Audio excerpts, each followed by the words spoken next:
Hello and welcome to Let's Talk About the Budget. I'm David Siegerman and we're here today to, spoiler alert, talk about the budget. Specifically, we're talking about the Mamaroneck School District budget for the 2017-2018 academic year. Let's be honest. Talking about a budget is a lot like talking about what's on the ingredients label of the delicious meal you just ate or talking about the credits scrolling at the end of some great movie you just watched. It can make for some dry dinner time discussion, but like those ingredient labels, it really is important for us to know what's in there. For those of you who haven't been keeping score at home, let's start today's budget back and forth with some budget basics. Back on April 18th, the Board of Education adopted the $135 million budget put forth by the district superintendent, Dr. Robert Schatz. $135,103,791 to be precise. It represents a budget-to-budget increase of 1.46% over this year's budget, and the proposed tax levy increase is 2.25% over the 2016-17 budget. And that's probably the most important number to know regarding this budget. That's because the proposed tax levy increase exceeds the tax cap established through some arcane formula by New York State. And because it exceeds or pierces the tax cap, this budget requires more than the usual 50% plus one majority in the annual community vote. When our community heads to the polls on Tuesday, May 16th, this budget will need 60% voter approval to pass. And so the stakes are somewhat heightened this year, which is why you may be hearing more budget talk on the playgrounds or on the train platforms than usual. In fact, that's why we're here today, talking budget. And who better to help shed a little light on some of our budget questions than our superintendent, Dr. Schatz. Dr. Schatz, thanks for joining us today. My pleasure. Someone once said, don't tell me what you value. Show me your budget and I'll tell you what you value. And I know that I've heard you and I've heard Melanie Gray, the school board president, talk about a budget in terms of being an education plan. Why don't you give us a sense and some insight into what this budget represents in terms of your vision and your plan for the 5,000 plus students who go to our 6 schools? Well, it's my pleasure, and I think you're correct, David, to suggest that the budget is really just a financial articulation of what a district values and wants for all students and families. And so for Mamaroneck, we value an unwavering commitment to rigorous teaching and learning, to continuous improvement, to teaching for understanding, to make sure that students understand that it's not about content per se, but it's making connections between what happens in our school buildings and the broader world. It's about growing and knowing each child. We as a school system take great pride in knowing all children. And I think this idea of educating the whole child, our focus on social emotional learning, is certainly expressed through the budget in terms of initiatives and programs as well. I would also say that we truly believe in authentic learning, giving kids the opportunity to test their mettle, so to speak, to really apply and demonstrate what they know in a variety of settings under pressure in many ways. So whether we're talking about going to Sheldrake and doing hands-on science, or having our students go up to New Hampshire to participate directly in a presidential election, it's really learning by doing that is part of what we believe in and is certainly included in this budget. I think we also believe that professional growth, that how do we attract, invest, and help our educators grow each year is critically important. So part of the budget speaks to a commitment to sustain professional development, having our instructional coaches really elbow to elbow with our teachers, and really thinking about best practice and how it's going to impact what students get to demonstrate in the classrooms as well. We also know that learning is not just about social studies and math and world language, that our fine and performing arts, our athletic teams, all bring together, what I would say is a wide range of experiences or broad and relevant learning that gives students opportunities, whether it's a high school student who participates in a culinary arts class and then goes off to really pursue a restaurant career, or a student in our original science research program that wants to pursue research and postgraduate work. Giving students the chance to learn and test and understand and really kind of figure out is really what's a part of this budget as well. I think, it's important to say that in this idea of financial plan, the budget really is geared to do the following: maintain and ensure the class size and experiences that are happening in the classroom. So the focus really is on teachers and students. And so how do we prioritize that by maintaining average class size guidelines that is favorable to the region and to the nation? I think also it allows us to invest, innovate, and extend the types of program offerings that we want for all our kids. At Amerenik High School, for example, we have for several years through the budget process and the commitment of our taxpayers been able to create pathways for students to go deep into their study. So for example, we now have over 10% of our students who are enrolled in computer science courses, which is an emerging field, as we know, that will give them the greatest opportunity when they leave us and go out into the broader world. We've established a multi-track design thinking course where students after 3 years will really be able to contribute to improving our local society by thinking and using design principles in connection with a local problem. As I mentioned, our culinary arts and engineering programs give kids the pathways to go deeper into their studies, and that's what's exciting. The big news in terms of elementary schools as well is our shift in teaching science, that New York State has finally established new curriculum standards and learning outcomes. And so we are, through this budget, looking to kind of invest in quality science instruction, which will benefit all kids as well.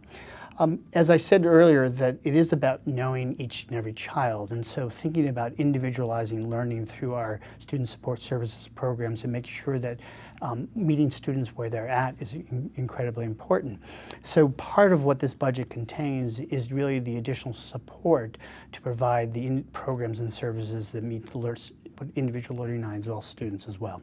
So we're happy. So it's really about quality, it's about innovation, and it's about investment that has been the hallmark of our public school system, but it really speaks to the commitment of taxpayers to say, how do we put forth the best learning opportunities for all kids in our community? Welcome back to Let's Talk About the Budget. Superintendent Dr. Robert Schaps is still here with us in the hot seat, and we're going to crank up the heat just a little bit as we open up the conversation to include our panel of parent volunteers extraordinaire. We have Melissa Prevost of the Chatsworth Avenue PTA, Melanie Kraut of Murray Avenue PTA, and Randy Spatz from the Central PTA. And guys, you guys have been on the front line for budget discussion throughout the community, on the playgrounds and school. You hear from the parents community, and you guys you hear the questions that the community has on their minds about this budget. So I'm gonna kick back, and why don't you guys bring those questions to Dr. Schaps, because again, these are the things that parents have been most curious about since this process started a couple months ago. Right. Okay. I'll kick it off. All right. So first, I'd like to ask you, why is the Apple program being redesigned? And then also, how will the district ensure that these students' needs are going to be met going forward? It's a great question. So back in January, the board and the administration conducted a program review of the Apple program, which has been around since the 1970s. It's part of our effort to really look at each and every program and understand, is it doing what we intended to do, and is it working? And what we recognized are really two things. One, there's a growing number of students in the high school that would benefit for more individualized and therapeutic support.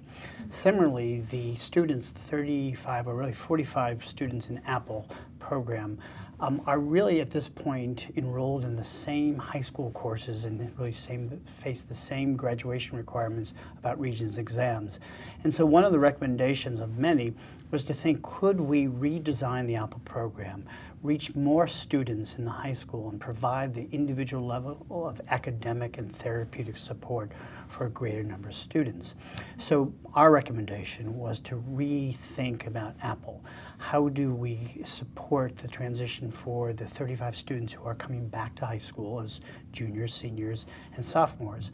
Look to have a more fluid or flexible model where they're enrolled in regular classes, but they have a home base and they will have the day-to-day support academically of an academic liaison, someone who's overseeing and communicating with families and teachers, providing the day-to-day academic homework help or study skills support, serving as an advocate, but introduce a therapeutic layer of a psychologist and the part-time social worker to really provide individual students their therapeutic needs, to meet their therapeutic needs. So in our school, we know that we have an increasing number of students who are facing issues of school avoidance, anxiety, depression. Many students have challenging home and family situations.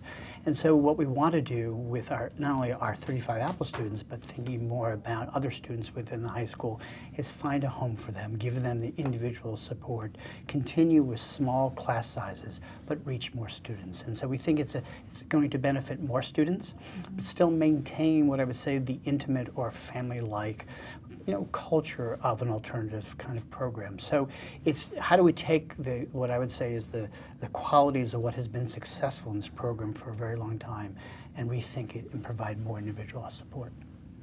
Great, thank you. I've got a question about the healthcare benefits and the increases, and how will that impact the budget? So one of the big driving factors of the budget increase in expenditures this year is addressing our obligation for employee health benefits, health insurance. And so several years ago, as I mentioned earlier, we transitioned from a premium-based plan to a self-funded insurance plan. The benefits to our citizens, our taxpayers, is that we saved roughly about $2 million in the first 2 years of a self-funded program. Unfortunately, in the last 2 years, and this is consistent with what school districts and municipalities face, we've seen a spike in utilization. And so we've had to increase the budgetary expenditures in this coming budget to account for the growth in costs for employee health benefits. And that's both prescription costs, health insurance for both active employees and our retirees. So we're hoping that, and we believe we'll see a stabilization of costs over the next couple of years. At the same time, we've lobbied our local legislators to introduce a bill to provide us with the opportunity to create a reserve fund. And so in the future, we hope to have some type of stabilization so that if in a year or a period of time it grows, we can apply a reserve to keep the impact on the budget to a minimum. The difficulty, as you know, when we can only grow the budget by a small amount, when you have a large increase to your health expenditures, it takes up a big part of the budget. I'm up next with another one. I'd like to ask you, we see on the budget that the superintendent's budget is increasing by 6%. Can you elaborate on Absolutely. what that There's is? been a lot of conversation about my salary, and I want to say first off, I'm quite grateful for the compensation and support for my salary as the superintendent and the CEO of the school district. I think it's important to point out that what has been at least discussed or publicized really refers to the entire superintendent's office, that all the expenditures relative to our clerical staff, our expenses, are kind of included in that.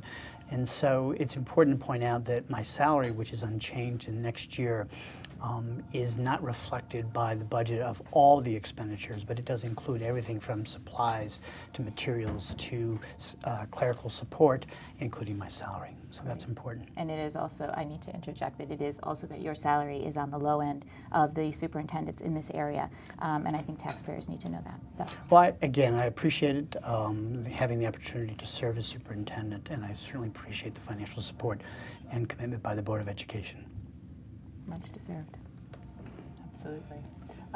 Trends in growth. How do we compare to other surrounding areas? So I would say that enrollment growth is the single biggest story of this budget of our public school system.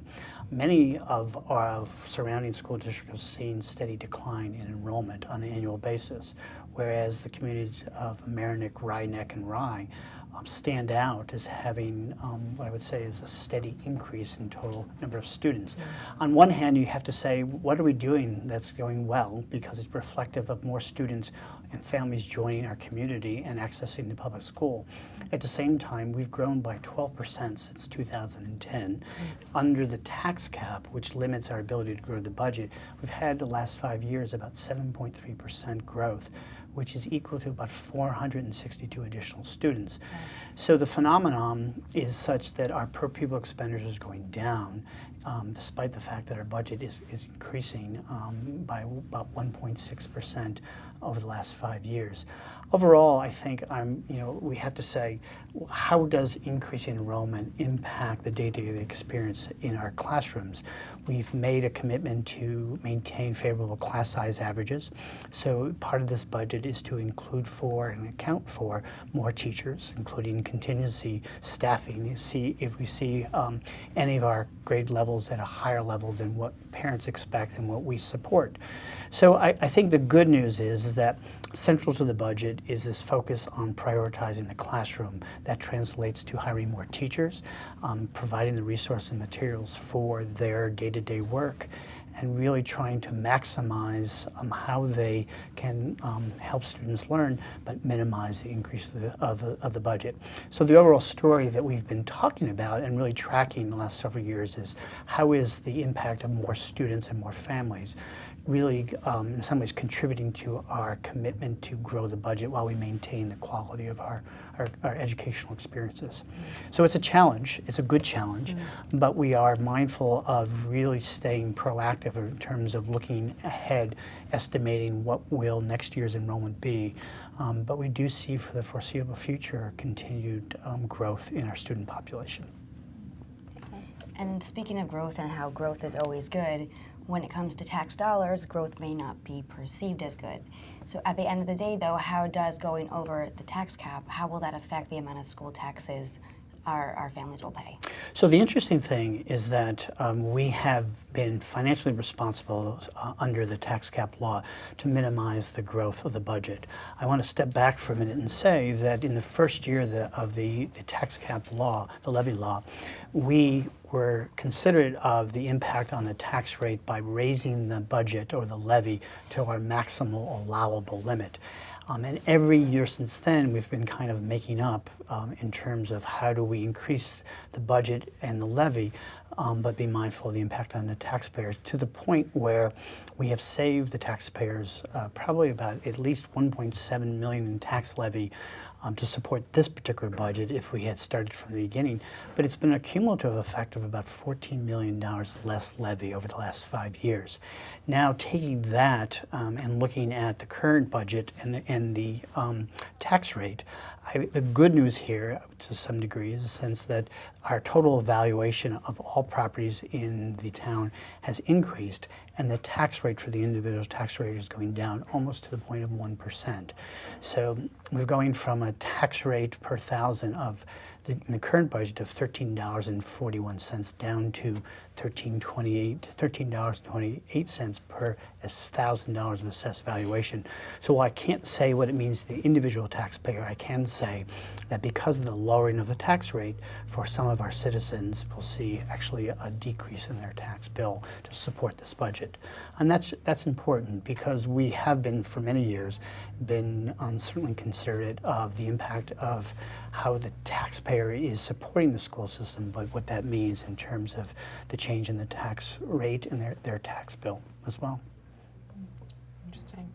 So how do we ensure that we do not have a tax or a levy each year going forward? How is this going to help us for the future? The override, which you're asking for, which requires that special 60% majority, is the thinking behind this is that by going over the cap this year, and the reason we needed to do that is because our allowable limit was very low. Matter of fact, out of the 45 area districts, we have the third lowest allowable growth rate in our levy at 1.04. So by going with an override, our commitment, our hope is that that will build our budget for the following several years that will allow us to, again, to continue to grow both the expenditures and the levy in a way that we can avoid this course correction. I think a year ago in my letter to the community, we really had, in many respects, the idea that if we continue to grow in our enrollment, if we continue to see expenditures rise like health or programs in student support services, that eventually, based on the minimal allowable growth that we would have to seek an override, and here we are. We feel very proud of the fact that we've saved taxpayers money over the course of the last 5 years. So when we knew that we'd have to ask for an override, there would be a level of trust and certainly support that will allow us to happen. But to answer your question, our hope is that by going for this override, we'll be able to grow our budget in future years and maintain this commitment to fiscal responsibility. Great. And if May 16th comes and goes and we don't get to the 60% that we need, what will happen? The reason we talk about a watershed moment is because the impact of a defeated vote would be dramatic. That is, we have the opportunity to introduce a second budget to the taxpayers and to their residents to be considered. That would require possibly a reduction of $1.4 million of expenditures, which would really mean a change to our staffing, our programs, experiences for students, and our ability to continue to invest at the level of expectation and meet our values and mission of the schools.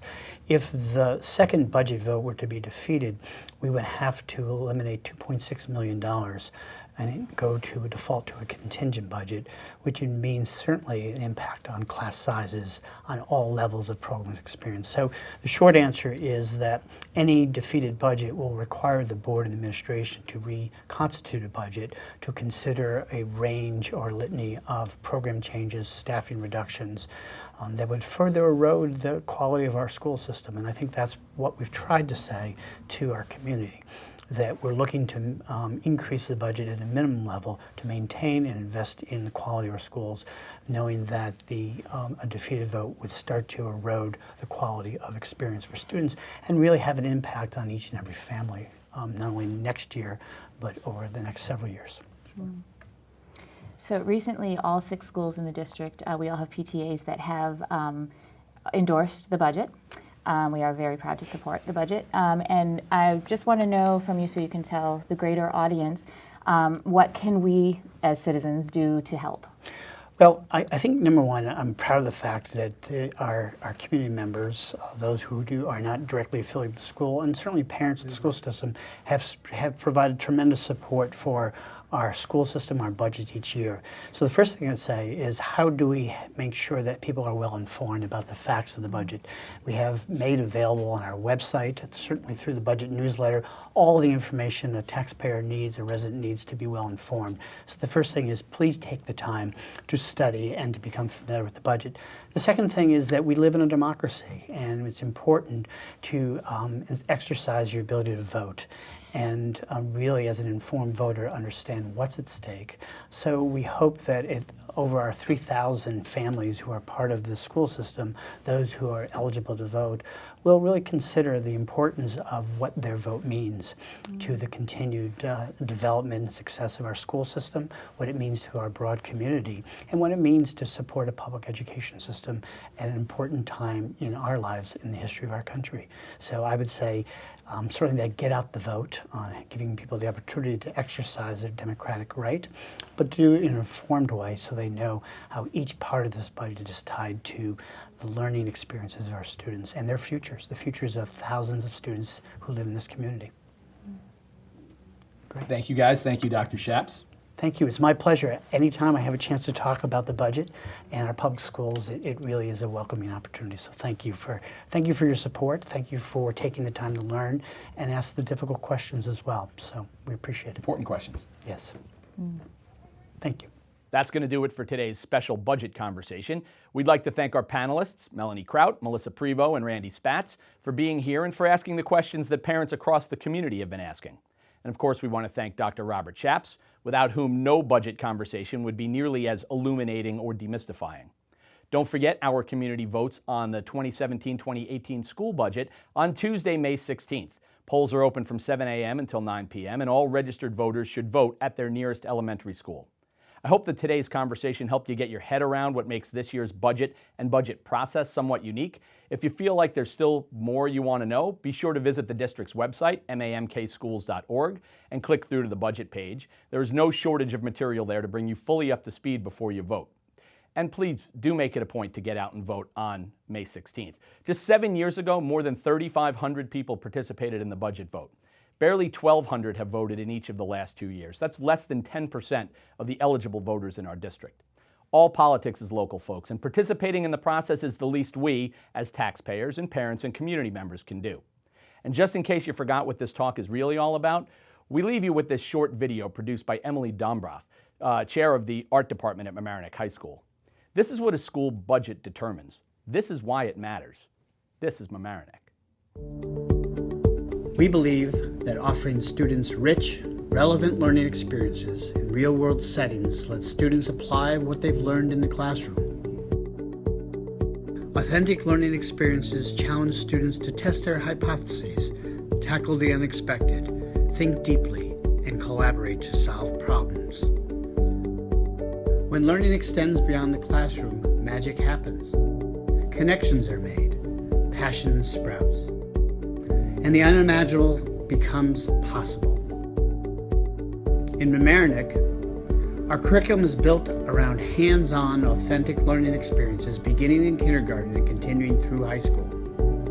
From ponding at Sheldrake to composing music in our eLab, capstone inquiry projects, and foreign language exchanges, to meeting journalism deadlines for political campaigns, creating innovative mobile apps for the elderly, or working alongside top researchers in laboratories through the Original Science Research Program. This is how we define the journey of education. This is how our students test the mettle. This is Mamaroneck Schools.